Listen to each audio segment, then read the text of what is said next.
नाज़रीन, ये एक इंतहाई सेंसिटिव वीडियो है और मुझे इस वीडियो पर आने वाले रद्द-ए-अमल का अच्छी तरह से अंदाज़ा है। लेकिन मैं बतौर एक मुहब्बे वतन पाकिस्तानी, बतौर एक रिसर्चर और बतौर एक सहाफ़ी तारीख़ी, सियासी और समाजी हक़ाइक़ आपके सामने रखना चाहता हूँ, क्योंकि ये मेरी ज़िम्मेदारी है। इस वीलॉग में हम आपको ऑडियो और वीडियो सबूत के तौर पर कोई तकरीबन 4 से 5 मिनट का एक वीडियो क्लिप जो है, ऑडियो क्लिप जो है वो सुनाना और दिखाना भी चाहते हैं। आपसे बड़े सब्र के साथ उसे सुनने और देखने की दरख्वास्त है, बल्कि पूरा सुनने और पूरा देखने की दरख्वास्त है। और इस क्लिप में आपको मशहूर सीनियर सहाफ़ी हामिद मीर साहब की ऑडियो भी सुनाई देगी, हामिद मीर साहब की वीडियो भी हम कोशिश करेंगे कि इस क्लिप में से जनाब आपको दिखाएं। और उसके बाद जनाब हामिद मीर साहब, आपको अच्छी तरह से अंदाज़ा है, सीनियर सहाफ़ी हैं, पाकिस्तानी इस्टेब्लिशमेंट के इंतहाई, उनके कार्नर्स के इंतहाई करीब समझे जाते रहे हैं किसी वक्त। और ओसामा बिन लादेन का इंटरव्यू हो, दीगर मामलात हो, पाकिस्तानी इस्टेब्लिशमेंट के किस कदर वो करीब रहे हैं, इसलिए उनके हवाले से उनकी जो ऑडियो वीडियो उसकी अपनी जगह पर एक अहमियत है। हामिद मीर साहब आजकल फैज़ हमीद साहब के हवाले से, साबिक DGISI जनरल फैज़ हमीद साहब के हवाले से बड़े बड़े इंकशाफात भी कर रहे हैं, बता रहे हैं कि फैज़ हमीद साहब इसके अलावा और क्या कुछ करते रहे। बड़े वायरल हो रहे हैं उनके वो वीडियो क्लिप्स जिसमें वो बता रहे हैं कि फैज़ हमीद फ़लाँ भी क्या करते थे, ये भी क्या करते थे, फ़लाँ काम भी क्या करते थे। और ये भी कहा जा रहा है जनाब के साबिक DGISI जनरल फैज़ हमीद साहब को सज़ा देकर पाकिस्तान के अंदर एक तारीख रकम कर दी गई है। लेकिन ये जो मैं आपके सामने ऑडियो वीडियो को 4 से 5 मिनट के सबूत रखने जा रहा हूँ, थंबनेल के ऊपर आपने देखा होगा कितनी ये सेंसिटिव बात है। तो क्या इसके बाद मामलात DGISI से आगे बढ़कर कहीं और भी जा सकते हैं? इस वीडियो के 3 पहलू हैं। मैं जनाब आपके सामने इस वीडियो में इमरान खान साहब, इस व्लॉग में आपके सामने पहले मैं इमरान खान साहब का एक मशहूर ज़माना ट्वीट भी रखूंगा, जिसमें उन्होंने पाकिस्तानी कौम को हमीदुर रहमान कमीशन रिपोर्ट पढ़ने का कहा और फिर मौजूदा हालात का उन्होंने जिक्र किया। और फिर उन्होंने कहा कि इस वक्त जो कुछ हो रहा है, खुदा न खास्ता ये पाकिस्तान को तोड़ने की साजिश है, मामलात उस तरफ को जा सकते हैं।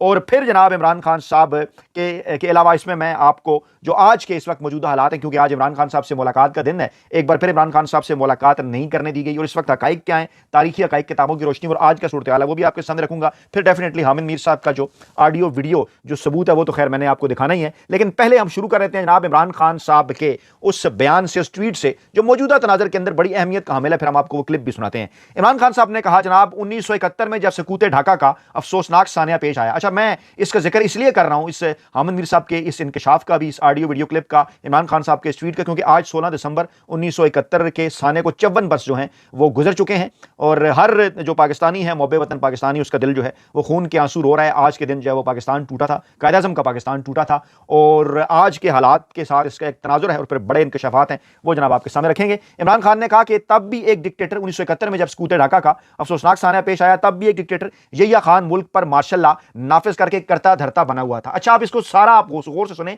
कि इमरान खान साहब क्या बात कर रहे हैं। और इमरान खान साहब जैसा जो लीडर है, अवामी नब्बास जिसे कहा जाता है, कैसे उनकी हालात के ऊपर जो है, हालात की नब्ज के ऊपर जनाब उनका हाथ है और कैसे वो मामलात को प्रियम कर रहे हैं। देखिए जरा, उन्होंने कहा, सानिया मशरकी पाकिस्तान के बाद हमीदुर रहमान कमीशन बना, जिसने बताया कि यहिया खान ने अपने जाती मफाद और अपने नाजायज इक़्तिदार को 10 साल तक तूल देने के लिए ऐसे फैसले किए जिससे पाकिस्तान 2 टुकड़े हो गया। मैं साथ में आपको ये किताब भी दिखा रहा हूं जो इमरान खान साहब ने कहा कि आपने ये किताब पढ़नी है, हमीदुर रहमान कमीशन रिपोर्ट है। इसकी तरफ वापस आते हैं। मौजूदा हालात के ऊपर इमरान खान साहब ने क्या कहा। उन्होंने कहा, जनाब हमीदुर रहमान कमीशन रिपोर्ट आला अदलिया समेत आर्मी, नेवी और एयरफोर्स के नुमाइंदों की तहकीकात के बाद बनाई गई।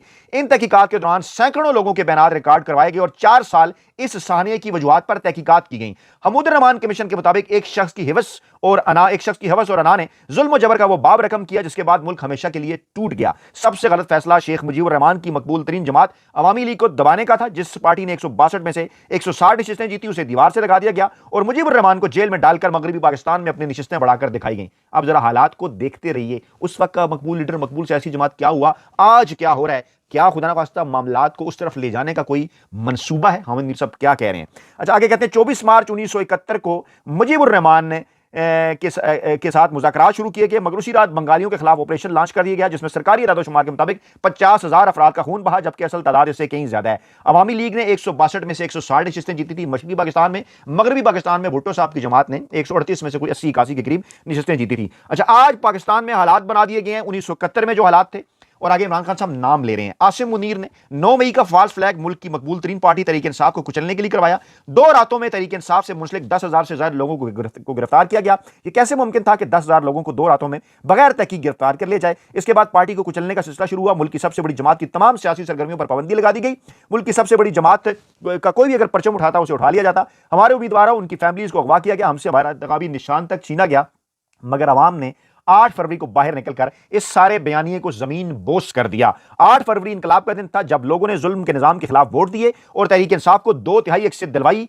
कमिश्नर पिंडी ने जब जमीर की आवाज पर लब्बैक कहते हुए इंतखाबी धांधलियों का पर्दा चाक किया तो 50-50 हजार वोटों की धांधली का एतराफ किया तो धांधली के जुर्म में मुलव्विस हुकूमतों ने उनके जहनी तवाज़ुन बिगड़ने का भोंडा बयानिया बनाकर उन्हें गायब कर दिया। आज तक किसी को मालूम नहीं कि वो कहां हैं, लेकिन हम भूलने नहीं देंगे। इमरान खान ने कहा 9 मई के असल मुजरिम वही हैं जिन्होंने सीसीटीवी फुटेज चुराई। अब उसी 9 मई को बहाना बनाकर जो नशिस्तें हमारे पास बची थी वो नाजायज 10-10 साल की सजाएं देकर हमसे छीनी जा रही हैं। बेशर्मी की इंतहा यह है कि एजाज चौधरी की सीट छीन कर इलेक्शन हारने वाले राना सनाउल्लाह, ये सब सजाएं बिल्कुल जायज हैं? उन्होंने कहा बिल्कुल नाजायज हैं। ये 2-2-4 करके बेशर्मी से हमारी नशिस्तों पर कब्जा किया जा रहा है, इसलिए हमने ज़मीनी इंतखाबात का बाइकाट किया, क्योंकि इमरान खान साहब सितंबर का ट्वीट है। उसके बाद फिर मजीद नशिस्तें भी उनके हवाले कर दी गई, मखसूस नशिस्तें भी उनके हवाले कर दी गई और इसी तरह से हो रहा था वहां पर जब दोबारा से ये सारी नशिस्तें भुट्टो साहब को दी जा रही थी उस बच्चे कुच्चे पाकिस्तान के अंदर, जिस तरह से ये नशिस्तें बांटी जा रही थी। तारीखी हकायक हैं उस वक्त भुट्टो साहब ने शेख मुजीब का मैंडेट मानने से इनकार किया था, लेकिन पीछे जो कौन थे वो यहिया खान साहब थे। लेकिन मामला शुरू कहां से हुआ था और आज ये मामला यहां तक पहुंचा कि आज नून लीग और पीपल्स पार्टी दोनों को फायदा पहुंचाया गया। सीटें इमरान खान साहब ने जीती 2-3 अक्सरियत से और आज मुल्क के ऊपर जो है वो आसिम मुनीर साहब आर्मी चीफ हैं जो कि अब फील्ड मार्शल भी हैं। अब इंकशाफ की तरफ जाने से पहले मैं आपके सामने रखूंगा कि इमरान खान साहब ने मजीद क्या कहा या पीटीआई क्या कह रही है आज इस डेट को। पहले मैं इमरान खान साहब का ट्वीट कंप्लीट कर दूं। उन्होंने कहा जी जनाब जो है वो मैं कौमी असम्बली की कमेटियों से इस्तीफा पेश कर रहे हैं और तमाम मराहल से दस्तबरदार होने पर सबको खराज तहसीन पेश करता हूं, हदायत देता हूं कि इस्तीफे दे दें सेनेट कायमा कमेटियों से। आगे के अमल का ऐलान बाद में करूंगा 10 सितंबर 2025। अच्छा, ये एक ट्वीट है, जिस इस तरह के कई ट्वीट्स हैं, दर्जनों ट्वीट हैं जिसमें इमरान खान साहब बार बार जन आसिम मुनीर साहब का नाम लेकर 16 दिसंबर 1971 का जिक्र करके और उसके साथ साथ पूरी कौम को ये कहते रहे कि आप ये हमूदुर रहमान कमीशन रिपोर्ट पढ़ें। बाय द वे ये हमारे पेज पर, हमारे शॉपिफाई अकाउंट पर और हमारा जो ऑनलाइन स्टोर है यूट्यूब चैनल का, वहां पर यह किताब दस्तयाब है और वहां पर आप ऑर्डर कर सकते हैं। इसकी कॉपीज अगर आपको चाहिए, इमरान खान साहब ने इसको पाकिस्तानी कौम को पढ़ने के लिए कहा है। अच्छा, अब दूसरा पहलू इस वीडियो का वो भी मैं जनाब आपके सामने रखता हूं, ये जो मैं आपके सामने वीला कर रहा हूं। अब मैं आपके सामने हामिद मीर साहब की ऑडियो पहले मैं आपको सुनाता हूं, उसके बाद फिर मैं मामलात को उनकी वीडियोस की तरफ लेकर जाऊंगा। पहले आप जरा गौर से सुनिए, ये आवाज हामिद मीर साहब की है, ये क्या कह रहे हैं जी, सुनिए जरा। कि हामिद मीर साहब आखिरकार का पाकिस्तान जी सो गया।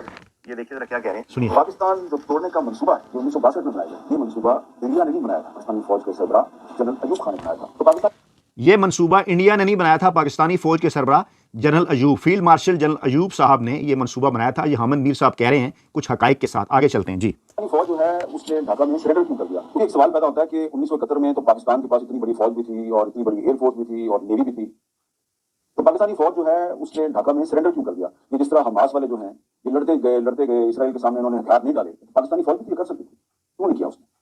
मेजर जनरल शेर अली खान पटौदी जो कि पाकिस्तानी फौज के पहले चीफ ऑफ जनरल स्टाफ थे, उसकी किताब है the story of soldiering and politics in India and Pakistan. जी सुनिए। जनरल पटौदी साहब ने लिखा है कि अयूब खान ने मार्शल लॉ को 1958 में लगाया, लेकिन ये मार्शल लॉ लगाने से बहुत पहले ये फौज को अपने साथ मिलाकर फौज को इस्तेमाल करके इक़्तिदार पे कब्जा करने का मंसूबा बना चुके थे और चीफ ऑफ जनरल स्टाफ की हैसियत से पटौदी साहब अपने कमांडर इन चीफ को समझाते थे कि ऐसा मत करें। कमांडर इन चीफ पता क्या कहता था? पटौदी साहब ने अपनी किताब में लिखा है पेज 157 पे कि let me handle politics and you all keep out of it. और फिर अयूब खान साहब ने पटौदी साहब को कहा the bloody politicians and the civilians were so useless, corrupt and inefficient. उन्होंने यानी फील्ड मार्शल का उहदा तो खैर ले लिया बाद में, उस वक्त वो आर्मी चीफ थे, ये उनके चीफ ऑफ जनरल स्टाफ थे पटौदी साहब, और ये अपनी किताब के अंदर लिख रहे हैं कि ये जब मना करते थे कि ये काम आप ना करें तो वो क्या कहते थे आगे से, ब्लडी सिविलियंस और दीगर चीजें। गौर से सुनिए। I always argued that they were our brothers and cousins belonging to the same flock। लेकिन अयूब खान क्या कहता था कि नहीं, ये ब्लडी सिविलियन है, इनको मैं सबक सिखाऊंगा। गौर से सुनिए। तो पटौदी साहब अयूब खान को कहा I always stressed that it was dangerous to play politics in uniform, it could ruin the army। Uniform के अंदर सियासत करना इंतहाई खतरनाक है, फौज को ये खुदा न ख्वास्ता नुकसान पहुंचाएगा, तबाह कर देगा, रूम करेगा, ये वो बात कर रहे हैं। और फैज़ अमीर साहब को यही सियासत करने के ऊपर सजा दी गई है कि आप मामलात किसी और तरफ को जा सकते हैं। हामिद मीर साहब क्या कह रहे हैं जी। इब्राहिम ने सदर पाकिस्तान जनरल अयूब खान से कहा कि मैं पाकिस्तान तोड़ने की साजिश का हिस्सा नहीं बन सकता, उन्होंने इस्तीफा दे दिया। अब अयूब खान साहब ने क्या किया? अयूब खान साहब जो है वो एक पंजाबी जज जस्टिस मुनीर साहब उनको ले आए। वो बड़ी इंटरेस्टिंग चीज है ये। इसी गुफ्तगू के दौरान अयूब खान ने कहा वली खान याद रखो, हम जब तक मशरकी पाकिस्तान से जान नहीं छुड़ाते मुल्क तरक्की नहीं कर सकता, हमें ये काम करना पड़ेगा। हम जब तक मशरकी पाकिस्तान से जान नहीं छुड़ाते ये मुल्क तरक्की नहीं कर सकता, हमें ये करना पड़ेगा। खुदा न ख्वास्ता, खुदा न ख्वास्ता, खुदा न ख्वास्ता आज सूरत हाल कहाँ जा रही है, क्या इंकशाफ कर रहे हैं वो जी। मैं चाहता हूँ तुम हमारे साथ मिलकर काम करो, हमें एक मुस्तहकम पाकिस्तान की जरूरत है। मुस्तहकम पाकिस्तान का क्या मतलब है? अयूब खान साहब कह रहे हैं हमें एक मुस्तहकम पाकिस्तान की जरूरत है, इसके लिए मशरकी पाकिस्तान से जान छुड़ाओ। इसको हमें एक मुस्तहकम पाकिस्तान की जरूरत है, इसके लिए मशरकी पाकिस्तान से जान छुड़ाओ। वली खान को वली खान पेज 260 पे लिखा है कि शेख मुजीब जो है उसने वेस्ट पाकिस्तान में जो मियां मुमताज गौदाना की कन्वेंशन मुस्लिम लीग थी उसके साथ कोलैबोरेट एक अलायंस बनाने की कोशिश की और उसे कहा कि 25-30 सीटें तुम्हें मैं ईस्ट पाकिस्तान में दे देता हूं और तुम वेस्ट पाकिस्तान में हमारे बदले में। जिस किताब का हवाला दे रहे हैं मेरे पास है, मैं आपको दिखाता हूँ, माजरत, ये देखिए, ये इस किताब का हवाला दे रहे हैं, जिनाट उज़िया, ये भी हमारे पास है जी, सुनिए। तो शेख मुजीब जो है वो यूनाइटेड पाकिस्तान का प्राइम मिनिस्टर बनना चाहता था, लेकिन ये मंसूबा जो है ये आगे चल नहीं सका। तो इलेक्शन हुआ, इलेक्शन में शेख मुजीब को मेजॉरिटी मिल गई, उसको ट्रांसफर ऑफ पावर नहीं किया गया। सुनिए, और जब ट्रांसफर ऑफ पावर नहीं किया गया तो उसके नतीजे में हालात खराब हुए। शेख मुजीब को अक्सरियत मिली, उन्हें ट्रांसफर ऑफ पावर नहीं की गई, जिसके नतीजे में हालात खराब हुए जी। अवामी लीग का जो मौक़िफ़ था उसमें सख्ती आ गई और उसको खत्म करने के लिए फौज ने एक मिलिट्री ऑपरेशन शुरू कर दिया। मिलिट्री ऑपरेशन शुरू कर दिया। खुदा ना ख्वास्ता, आप किस किस्म की बातें हो रही हैं इस वक्त पाकिस्तान के अंदर? केपीके के अंदर मिलिट्री ऑपरेशन, केपीके के अंदर खुदा ना ख्वास्ता जो है वो गवर्नर राज लगाना और दूसरी चीज़ें, और मुंतखब वज़ीर-ए-आज़म जो मुंतखब वज़ीर-ए-आला है वो हर हफ्ते आ रहा है, उसके पास अदालती अहकामात मौजूद हैं, वो चीफ जस्टिस को, सुप्रीम कोर्ट के, इस्लामाबाद हाई कोर्ट के चीफ जस्टिस को खत लिख चुका, मरियम नवाज रला पंजाब को खत लिख चुका, वज़ीर-ए-आज़म को खत लिख चुका, कोर कमांडर पेशावर से मुलाकात कर चुका, इस्टेब्लिशमेंट को पैगामात भिजवा चुका कि हमारे पास आइन और कानून के मुताबिक ये सारी चीज़ें मौजूद हैं, हमें इमरान खान से मुलाकात करवाएं। उसकी मुलाकात नहीं करवाने दी जा रही, यानी वो जो कुछ अवामी लीग के साथ किया गया वो पाकिस्तान तहरीक इंसाफ के साथ हो रहा है जी। जो मिलिट्री ऑपरेशन था तो उस ऑपरेशन की उस वक्त लेफ्टिनेंट जनरल साहब याकूब अली खान साहब थे जो उस वक्त ईस्ट पाकिस्तान में पाकिस्तानी फौज को कमांड कर रहे थे, उन्होंने उसकी मुखालफत की। तो जब उन्होंने मुखालफत की तो उनसे इस्तीफा ले लिया गया। जिन्होंने मुखालफत की उनसे इस्तीफा ले लिया गया। ये हकायक इसके अंदर भी है। किताब है पाकिस्तान तोड़ने वाले, तख्लीकात पब्लिकेशन इफ्तिखार अली शेख साहब की 3 किताबें, पाकिस्तान तोड़ने वाले और फिर जिना से ज़िया तक और फिर हमूद रहमान कमीशन रिपोर्ट। यहाँ से हम हकायक आपके सामने रख रहे हैं और हामिद मीर साहब भी बता रहे हैं जी। टिक्का खान को भेजा गया, उसने ऑपरेशन किया, टिक्का खान भी नाकाम हो गए तो उनकी जगह पे जनरल नियाज़ी साहब को, उसके बाद जनरल नियाज़ी को भेजा गया और यहाँ रोकते हैं। उसके बाद पूरी तारीख है, मैं आपको इनकी ये वीडियो भी दिखाता हूँ। मैंने कहा था ना कि ऑडियो आपको दिखाऊंगा, तो ये जनाब हामिद मीर साहब का रील आ गया, या वीडियो भी इनकी देख सकते हैं। मैं आगे चलकर ये देखिए, ये मकरूज चेहरा है, उसको ऐसे बेनकाब किया।